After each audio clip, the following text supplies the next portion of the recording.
Hello, everyone. I'm Mrs. Benfer from Bishop Dunn Memorial School, and I'm here with my students Lauren and Sarah from 6th grade.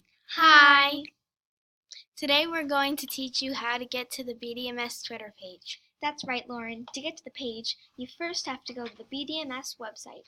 Then you scroll down to the bottom of the page until you see a blue strip. Once you see the blue strip, look for the heading that says Stay Connected. Underneath the Stay Connected heading, you will see 3 website titles in smaller font.